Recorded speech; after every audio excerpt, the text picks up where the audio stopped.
안녕하세요. 경상대 김수진입니다. 오늘은 철이 아닌 다른 금속들에 대해서 이야기를 나누겠습니다. 철은 가격이 쌉니다. 그러면서 그렇지만 철을 이용하지 않고 다른 금속을 이용해야 되는 경우는 아마 철이 부식이 되는 거하고, 그리고 비중이 7.9g/cm 세제곱센티미터로 비교적 무겁다.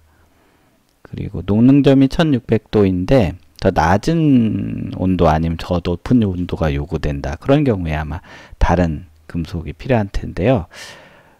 비철금속 중에 알루미늄, 구리, 마그네슘, 티타늄 등이 있습니다. 구리 원소를 기반으로 한 게 있는데 황동이 있습니다. 황동은 아연이 추가된 것이지요. 그래서 귀금속이나 동전 같은 거에 쓰이고요. 청동이 있습니다. 청동은 주석이 추가된 것이고요. 우리가 동상 같은 거 만들 때 쓰이고, 그리고 마모에 잘 견디기 때문에 버어링, 부싱 이런 데 쓰입니다. 알루미늄이 비철금속 중에 굉장히 많이 쓰이는데요. 철의 비중이 7.9인데 알루미늄은 2.7g/세제곱센티미터로 가벼워요. 그렇기 때문에 비행기 동체로 알루미늄 합금을 사용하고 있습니다. 더 가벼운 게 있는데요. 마그네슘입니다. 비중이 1.7밖에 안 됩니다. 그래서 마그네슘으로 전자제품 구조물을 만드는 경우가 있습니다.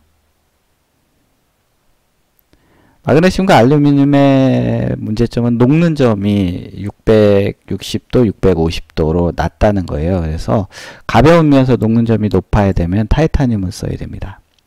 녹는 점이 철하고 비슷한데 비중은 철보다 작죠. 4.5g/세제곱센티미터고 비교적 강도도 강합니다. 내식성도 우수하고요.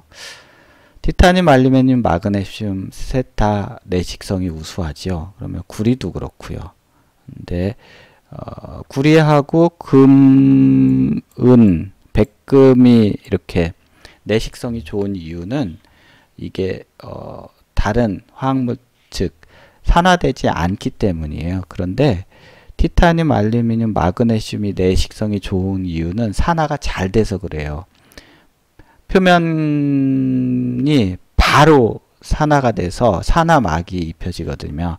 예를 들어서 산화 알루미늄 막, 티타늄, 산화 티타늄 막이 표면에 입혀지기 때문에 내부는 더 이상 부식이 되지 않는 것이죠. 구리는 순수한 구리가 전기 전도도가 좋기 때문에 전선으로도 쓰이고요. 그리고 우리가 아연을 추가해서 기계적 성질을 조금 높여서 비교적 다른 제품으로도 쓰이고요. 그리고 주석을 첨가하면은 네마모성 같은 부식성이 좋아서 동상 만들 때 쓰이고 베어링 용도로도 쓰이죠. 구리는 전기 전도도 열 전도도 다 좋은 물질입니다. 그리고 철보다 먼저 쓰이기 시작했는데요. 그 이유는 구리를 자연계에서 그냥 산화가 되지 않는 상태로 얻을 수 있는 것이죠. 녹는 점 1085도 이상의 온도를 올리게만 하면 구리를 얻을 수 있었기 때문에 철보다 먼저 사용이 되었습니다. 그래서 이제 순수한 구리는 우리가 구리 전선으로 쓰이죠. 전기 제품에 아주 중요한 거고요. 하지만 기계적 성질은 연성이 높기 때문에, 연성은 높은데 강도가 작기 때문에 우리가 아연을 추가해서 여기 아연을 추가해서 황동을 만들어서 씁니다. 그래서 우리가 고대 유물 중에서 우리가 황동으로 만들어져 있는 것들이 꽤 많고요. 지금 우리가 쓰는 동전도 황동으로 만들어져 있는 것들이 많습니다. 이게 내부 부식이 잘 안 되기 때문에 오랫동안 한번 만들면 오랫동안 남을 수 있는 거죠. 주석을 합금하게 되면 청동이 됩니다. 청동 역시 부식이 잘 안 되기 때문에 우리가 청동 동상을 만들 때 청동이 쓰이죠. 또 하나는 내마모성이 좋다는 겁니다. 그래서 부싱이라는 게 이렇게 안내면입니다. 기계의 안내면 같은 거가 청동이 쓰이고 있습니다. 청동이 내식성도 좋으면서 주조하기도 좋아서 우리가 금속 문명의 첫 번째는 청동기 문명이었죠. 청동기로 주얼리도 만들고 도구도 만들어서 썼던 것이죠. 지금까지도 그 유물이 남아 있고요. 또 합금을 하면 연성이 떨어지고 강도가 높아지듯이 황동 역시 주석의 비율을 높이면 높일수록 연성은 작아지고 강도는 높아집니다. 그리고 색깔은 금색에서 좀 더 은색 쪽으로 변하게 되죠. 황동이 피삭성이 좋습니다. 황동을 선반이나 밀링으로 깎을 때 아주 깔끔하게 잘 깎이고 표면이 좋은 표면을 얻을 수가 있습니다. 그리고 구리가 전기도 잘 전도하지만 열도 잘 전도합니다. 그렇기 때문에 우리가 열 교환기나 아니면 난방을 할 때 구리 파이프를 이용하는 이유가 좋은 열 전도도와 그리고 내식성이 높기 때문입니다. 배경에 보이는 거는 알루미늄입니다. 알루미늄은 전성, 넓게 펴지는 특성이 좋아서 알루미늄 호일을 만드는 데 쓰이고요. 알루미늄 비중이 작기 때문에 알루미늄 합금해서 스마트폰 프레임으로 쓰이지요. 중간에 알루미늄 캔이 쓰이는데요. 이게 내부식성이 좋기 때문에 음식물을 담는 데 쓰이고 있습니다. 중간에 알루미늄 휠이 있는데요. 철보다는 가볍기 때문에 알루미늄 휠을 사용하면 에너지를 절약할 수가 있겠죠. 알루미늄이 이렇게 많이 쓰이는 이유는 단연 비중이 큽니다. 비중이 2.7g 세제곱센티미터. 그러면서 합금을 하면 강도도 강하고요. 합금한 알루미늄을 우리가 둘알루민이라고 합니다. 알루미늄이 내부식성도 좋은데요. 왜 내부식성이 좋냐면 알루미늄이 산소와 만나면 바로 표면에 Al2O3 산화막이 생기기 때문입니다. 즉 산화가 잘 된다는 거죠. 그것 때문에 알루미늄을 우리가 사용한 건 철보다도 더 느립니다. 청동기, 철, 그리고 한참 뒤에 18세기 돼서야 알루미늄을 사용할 수 있게 됐는데요. 산화 알루미늄이 지구상에 가장 많이 있는 원소 중 굉장히 흔한 원소 중 하나임에도 불구하고 이렇게 늦게 사용하게 된 것은 알루미늄과 산소를 떼내는데 전기 분해 기술이 필요했기 때문에 우리가 전기 관련 기술이 충분히 확보되고 전기 분해 기술이 충분히 개발된 이후에나 알루미늄을 쓸 수가 있던 것입니다. 이제 반면에 알루미늄이 산화가 잘 되기 때문에 표면에 산화막이 바로 입혀져서 그 뒤에 부식이 안 되는 거죠. 근데 이 산화막 두께를 두껍게 하려고 알루미늄을 우리가 아노다이징이라는 처리가 있습니다. 우리가 알루미늄을 담긴 액체에 산소를 계속 불어넣어 버리는 거죠. 그래서 산화막을 두껍게 하는 그런 포스로세스를 이용하기도 합니다. 그러면 알루미늄이 열 전도도가 좋습니다. 그러면은 냉각 팬에 알루미늄이 쓰면 되겠죠. 전자제품에 냉각 팬에 알루미늄을 쓰고 있습니다. 그리고 전기 전도도도 좋습니다. 그래서 전선으로 구리만 쓰는 게 좋냐? 그렇지는 않은 거죠. 알루미늄을 전선으로 써도 됩니다. 근데 가정에서 알루미늄을 전선으로 쓰지 않는 거는 알루미늄 표면에 산화막이 있기 때문에 이 부분에 전기 저항이 높아서 알루미늄과 알루미늄을 연결하면 거기서 불이 나겠죠. 그래서 가정에서는 쓰지 않고 고압 전선은 알루미늄 선을 쓰고 있습니다. 알루미늄은 철보다 기계 가공성이 좋습니다. 그래서 우리가 알루미늄 6061 그 핸드폰 프레임을 아이폰에서 가공을 해서 만들었다고 이렇게 광고한 적이 있는데요. 이렇게 밀링을 할 때 잘 되고요.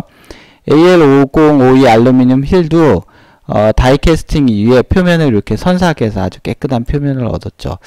항공기 구조물도 대부분 두꺼운 알루미늄 판, 둘알루미늄 판이 오고요. 그거를 가공을 해서 만들게 됩니다.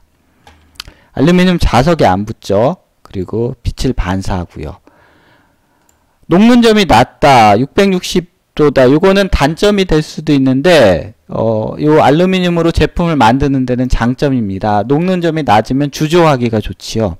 근데 철보다 또 녹는 점이 낮기 때문에 철로 틀을 만들어서 그 안에 용융 알루미늄을 주입해서 제품을 만들 수가 있습니다. 한 번에 정밀한 제품을 만들 수 있어서 좋은 거죠. 그래서 핸드폰 프레임이나 알루미늄 휠을 그냥 알루미늄 주조로 만드는데 다이캐스팅이라고 합니다.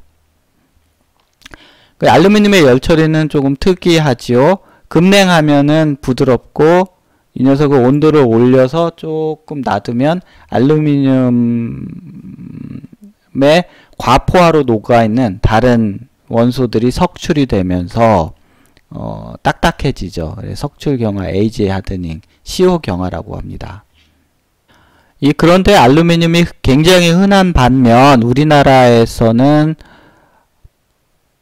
철은 포스코에서 만들긴 하지만 알루미늄을 만드는 회사가 없습니다. 그 이유는 알루미늄을 전기분해하는데 전력을 너무 많이 먹기 때문에 우리나라의 전기값으로 알루미늄을 만들어내는 것은 경제적이지 못하기 때문입니다. 그래서 알루미늄은 전량 호주에서 수입해오고 있습니다. 그 때문에 알루미늄 재료를 항상 리사이클 하는 게 중요하죠. 알루미늄 캔을 우리가 썼으면 반드시 리사이클 하게 되는데 녹는 점이 낮기 때문에 리사이클 하는 비용이 또 적게 드는 장점이 있습니다. 부식이 안 됐기 때문에 더 좋은 거죠. 부식이 안 됐고 녹는 점이 낮으니까 다시 녹여서 쓰는 게 우리가 알루미늄 원광에서 AL2O3에서 전기분해로 알루미늄을 얻어내는 것보다 훨씬 저렴하게 되겠습니다. 마그네슘하고 검색하니까 바다에서 염화 마그네슘 그리고 음식물에 녹아있는 마그네슘이 나오네요. 마그네슘이 엔지니어링으로 중요한 이유는 따로 있습니다. 비중이 1.7g per 세제곱센티미터이기 때문에 금속 중에서 가장 비중이 낮은 것이 마그네슘입니다. 녹는 점은 알루미늄하고 비슷하고요. 그렇다면 우리가 가벼워야 되는 걸 마그네슘으로 만들면 될 텐데요. 전자제품의 프레임을 마그네슘으로 만든다면 아주 가볍겠죠. 근데 마그네슘은 주의해야 될 점이 있는데요. 마그네슘을 밀링이나 선반으로 가공할 때는 칩이 입자가 될 텐데 이 입자는 불이 붙는다는 겁니다. 그래서 이 장점으로 활용할 수도 있습니다. 우리가 불꽃놀이에 마그네슘이 쓰이고요. 그리고 사진 찍을 때 예전에 마그네슘에 불을 탁 붙여서 강한 빛을 만들어서 사진을 찍는 경우가 있었습니다. 부싯돌로 우리가 마그네슘을 사용할 수도 있는 거죠. 마그네슘은 해수에 염화 마그네슘으로 많이 녹아있기 때문에 이 녀석을 얻어내면 됩니다. 어떻게? 전기분해를 해서 마그네슘을 얻어낼 수가 있겠죠. 알루미늄처럼 역시. 검색하니까 코인이나 칼 뭐 이런 것들이 보이는데요. 가장 중요한 용도는 배경과 같이 항공기 터보 팬 엔진이 가장 중요한 용도 아닌가 싶습니다. 항공기는 무게를 낮춰야 되고요. 그렇기 때문에 알루미늄하고 마그네슘을 쓸 수도 있겠지만 이 터보팬 엔진 뒤는 온도가 많이 올라가거든요. 그러면 두 가지가 다 요구되죠. 비중이 작아야 되고 4.5니까 철보다 작지요. 그리고 녹는 점이 높아야 됩니다. 1670도니까 쇠하고 비슷하네요. 그래서 티타늄이 가볍고 녹는 점이 높아야 되는 용도로 쓰이고 있습니다. 티타늄을 얻는 것은 굉장히 어렵습니다. 티타늄이 우리가 산소와 결합해서 산화되어 있는 상태인데 이것에서 순수한 티타늄을 얻으려면 복잡한 화학 이 반응을 겪어야 되고요. 우리나라에서도 포스코에서 2010년에 티타늄이 만들어지기 시작했습니다. 굉장히 늦게죠. 그래서 티타늄이 아주 비싼 금속입니다. 그런데 티타늄 표면이 산화 티타늄으로 이미 반응을 했기 때문에 추가적으로 부식이 일어나지는 않습니다. 그래서 우리 인체에 티타늄을 넣었을 때 화학적으로 아주 안정적인 거죠. 가벼우면서 더 이상 화학 반응이 일어나지 않으니까. 그래서 메디컬 이퀴먼트에 티타늄을 많이 쓰고 있습니다. 그런데요, 티타늄으로 그럼 형태를 만들려면 녹여서 만들거나 아니면은 깎아서 만들어야 되는데, 녹여서 만들려면 녹는 점이 너무 높지요. 그러면 깎아서 만들어야 되는데 티타늄의 열 전도도는 높지 않습니다. 그러니까 열이 잘 전도가 안 돼서 선반이나 밀링할 때 온도가 딴 데로 배출이 잘 안 되는 거죠. 그래서 공구 마모가 심합니다. 그리고 하이 스트렝스 때 이게 강도와 터프니스 높거든요. 강도가 높다는 거는 뭐예요? 오히려 깎는 데는 안 좋은 겁니다. 그래서 머시너빌러티가 굉장히 떨어지는 게 티타늄입니다. 니켈은 은백색 광물로, 은백색 금속으로 뒤에 보는 것과 같이 구리와 합금을 해서 쓰거나 기타 다른 녀석하고 합금을 해서 쓰게 됩니다. 구리와 합금을 해서 동전을 만드는 경우도 있고요. 그리고 니켈 20이라는 것은 우리가 비교적 내부식성이 좋아서 인더스트리에 푸드 프로세스 같은 데에 많이 쓰이게 됩니다. 스테인레스 스틸이 대표적인 합금인데요. 철, 니켈, 크롬의 합금이죠. 그러면서 내부식성을 가지는 그러한 경우가 되겠고요. 인코넬이라는 고온에서 강도와 경도가 높은 재료가 니켈, 크롬, 철의 합금입니다. 그래서 니켈을 가장 많이 함유하고 있지요. 그래서 고온 강도 특성이 좋기 때문에 제트 엔진이나 로켓의 부품으로 쓰이고 있습니다. 아래 보면은 우리가 전투기 엔진인데요. 인코넬을 씁니다. 그렇다면은 이 녀석의 가공성은 어떠냐? 가공성은 당연히 안 좋습니다. 그래서 이 녀석으로 인코넬로 어떤 모양을 만들기 위해서 절삭을 하는 거는 굉장히 어렵습니다. 녹는 점이 굉장히 높고 비중도 높은 원소가 있습니다. 우리가 리프랙토리 메탈이라고 고용융 금속을 이야기하는데요. 고용융 금속의 예로 놀리브뎀, 크로비뷴, 텅스텐, 그리고 탄탈륨이 있는데 그 중에서 가장 주의 깊게 봐야 되는 것은 텅스텐입니다. 녹는 점이 3422도로 철 1600도의 2배가 넘지요. 아주 높은 농도에서 넘는 금속 중에는 녹는 점이 제일 높은 게 텅스텐입니다. 그러면서 무겁습니다. 비중이 19.3으로 역시 철의 2배가 넘지요. 그래서 이 녀석을 우리가 뉴클리어 파워 플랜트 같은데 온도가 굉장히 많이 올라가는 경우에 우리가 텅스텐을 쓸 수가 있고요. 케미컬 인더스트리, 화학 공장에도 아주 높은 온도가 필요한 경우에 텅스텐을 쓸 수가 있겠습니다. 웹에서 텅스텐을 하면 텅스텐 필라멘트가 나옵니다. 그래서 녹는 점이 높기 때문에 우리가 전기 저항을 이용해서 온도를 올려서 빛을 만드는 데 쓰였죠. 근데 지금은 LED가 나오면서 텅스텐 전구가 거의 사라질 위기에 놓인 것 같습니다. 납은 녹는 점이 낮습니다. 그 녹는점이 낮은 녀석들이 납, 아연, 주석이 있는데요. 그 중에서 납은 327도에서 녹으니까 옛날에 쉽게 발견했을 겁니다. 그래서 로마에서는 납을 수도관으로 썼죠. 그런데 납의 비중이 11이 넘어갑니다. 그래서 몸에 쌓여서 결국 납 중독을 일으키게 되죠. 그래서 많은 사람들이 납 중독에 죽었다고 합니다. 그리고 납은 X선이 통과하지 않기 때문에 X선으로부터 사람을 보호할 수가 있고요. 납의 비중이 높기 때문에 우리가 잠수부들이 보통 납을 이용해서 물속으로 이렇게 가라앉는데 쓰고 있죠.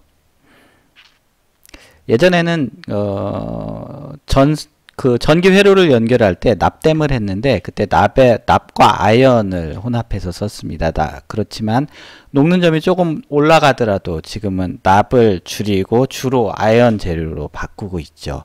아연은 납땜뿐만 아니라 우리가 철판에 아연 코팅을 해서 부식을 방지하는 데 쓰이고 있습니다. 그걸 우리가 갈버나이즈드 스틸, 아연 도금 강판이라고 하고요. 고속도로 같은데 많이 볼 수가 있죠. 이때 전기 도금을 하기도 하고 아연이 녹는 점이 낮기 때문에 그냥 아연을 녹여서 스프레이 황동을 만드는 데 쓰이고 주석은 구리화합금에서 청동을 만드는 데 쓰이고 있습니다. 그리고 아주 비싼 귀금속이 있는데요. 금, 은, 백금